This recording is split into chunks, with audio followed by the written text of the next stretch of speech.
ആയത്തുൽ കുർസി ഓതുന്നവരരികത്ത് ഞങ്ങൾ വളരെ ദുർബലരാണ്. അങ്ങനെ വല്ലാതെ അള്ളാഹു നമുക്ക് നൽകിയ ഒരു ആയുധമാണ്. പിശാചുക്കളെ പ്രതിരോധിക്കാനുള്ള ഏറ്റവും കരുത്തുള്ള ആയുധമാണ് ആയത്തുൽ കുർസി. പൈശാചിക ബാധയേറ്റ ആളുകളെയൊക്കെ വളരെ പെട്ടെന്ന് ചികിത്സിക്കാൻ കഴിയുന്ന, ഏറെക്കുറെ അള്ളാഹു ശിഫ നൽകുമെന്ന് നമുക്ക് പ്രതീക്ഷിക്കാൻ കഴിയുന്ന ഒരു സബബാണ് ആയത്തുൽ കുർസി. അത് സംസം വെള്ളമുണ്ടെങ്കിൽ സംസം വെള്ളത്തിലേക്കൊരു 7 തവണ സൂറത്തുൽ ഫാത്തിഹായും ഓതിയിട്ട് ആ രോഗിക്ക് കുടിക്കാൻ കൊടുത്താൽ, അള്ളാഹുവിൻ്റെ മഹദായ ഫദലുണ്ടെങ്കിൽ, ഷിഫാഇൻ്റെ കാരണം അള്ളാഹു വിധിച്ചിട്ടുണ്ടെങ്കിൽ ആ രോഗിക്ക് ശിഫ കിട്ടുമെങ്കിൽ ഇതുകൊണ്ടവർക്ക് ശിഫ കിട്ടിയിരിക്കും. അള്ളാഹു നമ്മുടെ രോഗികൾക്ക് ശിഫ നൽകട്ടെ. ഒരുപാട് ആളുകൾ പ്രയാസത്തിലാണ്. നമ്മൾ അറിയണേ, ആളുകളെ ബുദ്ധിമുട്ടാക്കുന്ന പണികൾ ചെയ്യുന്ന ആളുകളുണ്ട്. അതാണ് സിഹർ. ഓരോരുത്തരെ ബുദ്ധിമുട്ടാക്കുന്നത്. നല്ല ജീവിതത്തിൽ സന്തോഷത്തോടുകൂടെ ജീവിക്കുന്നവരെ ദുഃഖിതരാക്കി മാറ്റാൻ വേണ്ടി, അല്ലെങ്കിൽ നല്ല ആരോഗ്യത്തോടെ നടക്കുന്ന ഒരാളെ ദുർബലനായി നശിച്ചു പോകാൻ കൊതിക്കുന്ന വളരെ ദുഷ്ടരായ മനസ്സുള്ള ആളുകൾ, സാമ്പത്തികമായ അഭിവൃദ്ധി അള്ളാഹു നൽകുമ്പോൾ അവർക്ക് തകർച്ചയുണ്ടാവാൻ അസൂയപ്പെടുന്ന ആളുകളെ ഏതാനും ചില്ലിക്കാശ് കൊടുത്ത പെണ്ണുങ്ങളാണ്. വിശുദ്ധ ഖുർആൻ തന്നെ പറഞ്ഞിട്ടുണ്ടത്, ജപനം നടത്തുന്നവരെ, അതുപോലെയുള്ള കർമ്മങ്ങൾ ചെയ്യുന്നവരെ ഏറ്റവും കൂടുതൽ പെണ്ണുങ്ങളാണ്. അല്ലാഹുവിന്റെ റസൂൽ സ്വല്ലല്ലാഹു അലൈഹി വസല്ലം തങ്ങൾക്ക് ലബീദ് ഇബ്നു അസ്വം എന്ന് പറയുന്ന ജൂതനായ മനുഷ്യൻ, ബനൂ സുറൈഖ് ഗോത്രക്കാരനായ ജൂതൻ, അല്ലാഹുവിന്റെ റസൂലിന് സിഹർ ചെയ്തിട്ടുണ്ടായിരുന്നു. ഇതാർക്കാണുള്ളത്? എന്നിട്ട് നമ്മുടെ കേരളത്തിലെ ചില ആളുകളാണ് പറയുന്നത് അത് ലഈഫാണ്, അങ്ങനെ സംഭവം ഉണ്ടാവാൻ പറ്റില്ലല്ലോ, അത് യുക്തിയോട് യോജിക്കുന്നില്ല. അങ്ങനെ അവർ പറയുന്നു. സനദ് സ്വഹീഹാണെങ്കിലും മത്തിനിൽ പ്രശ്നമുണ്ട്. മഅദല്ലാഹ്.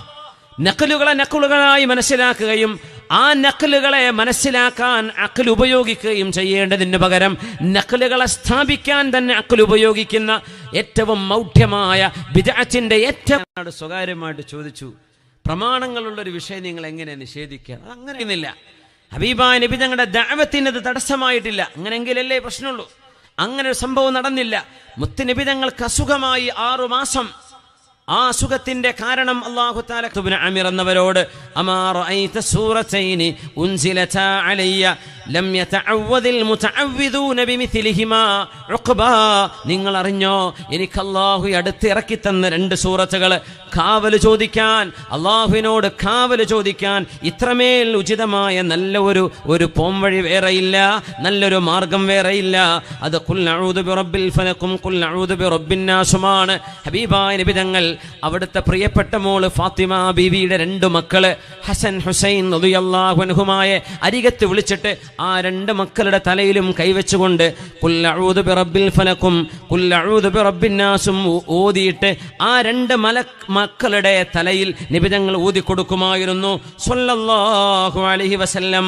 അത് കൊച്ചുമക്കൾക്കുള്ള സംരക്ഷണമാണ്.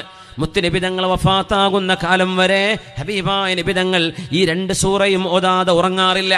മുത്തുനബി തങ്ങൾക്ക് സ്വന്തമായി ഓതാൻ പ്രയാസമാവുകയും ആ സ്വന്തമായി നബി തങ്ങളുടെ കൈ കൊണ്ട് നബി തങ്ങൾക്ക് തടവാൻ കഴിയാത്ത വിധം ശരീരം തളർന്നു പോയപ്പോൾ ആയിഷ ബീവി റളിയല്ലാഹു അൻഹ പറയുന്നുണ്ട്, ബീവി റളിയല്ലാഹു അൻഹ അത് ഓതുകയും ഹബീബായ നബി തങ്ങളുടെ പരിശുദ്ധമായ കൈ നബി തങ്ങളുടെ കൈയെടുത്തിട്ട് തങ്ങളുടെ കൈയിലേക്ക് ആയിഷ ബീവി ഊതുകയും തങ്ങളുടെ കൈ തന്നെ തങ്ങളുടെ ദേഹത്ത് ആയിഷ ബീവിയുടെ കൈ കൊണ്ട് ചലിപ്പിക്കുകയും ചെയ്തു.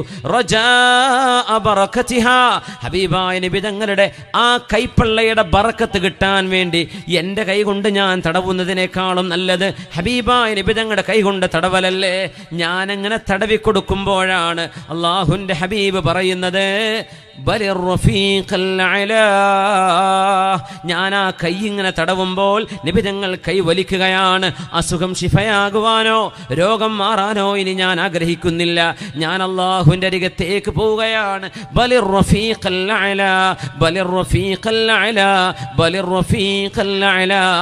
ഞാൻ ആ കൈ ഇങ്ങനെ തടവി കൊടുത്തപ്പോൾ എൻ്റെ കയ്യിൽ നിന്ന് കൈ വലിച്ചുകൊണ്ടാണ് നബി തങ്ങൾ പറഞ്ഞത്, അല്ലാഹുവേ, നിന്റെ ഉന്നതമായ സ്ഥാനം, നിന്റെ ഉന്നതമായ സ്ഥാനം, ഞാൻ നിന്റെ ഉന്നതമായ സാമീപ്യത്തിലേക്ക് വരികയാണല്ലോ.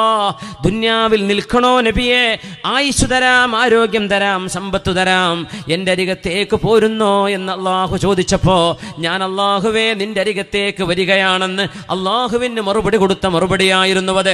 ആയിഷ ബീവി റളിയല്ലാഹു അൻഹ പറയുന്നു, ഖുയ്യിർത വഖ്തർത യാ റസൂലല്ലാഹ്, നബിയേ അല്ലാഹു നിങ്ങൾക്ക് ഇവിടെ നിൽക്കണോ പോരണോ എന്ന് ചോദിച്ചപ്പോൾ നിങ്ങൾ അല്ലാഹുവിനെ തെരഞ്ഞെടുത്തല്ലേ നബിയേ എന്ന് ആയിഷ ബീവി റളിയല്ലാഹു അൻഹ സങ്കടപ്പെട്ട് പറഞ്ഞു പോയിട്ടുണ്ട്. ഹബീബിന്റെ വിയോഗം താങ്ങാൻ കഴിയാതെ വന്നപ്പോൾ ആ സമയത്ത് പോലും ഖുൽ അഊദു ബിറബ്ബിൽ ഫലഖും ഖുൽ അഊദു ബിറബ്ബിൻ നാസും ഉറങ്ങുന്ന നേരത്തെ ഹബീബായ നബി തങ്ങൾ ഓതിയിട്ടുണ്ട്.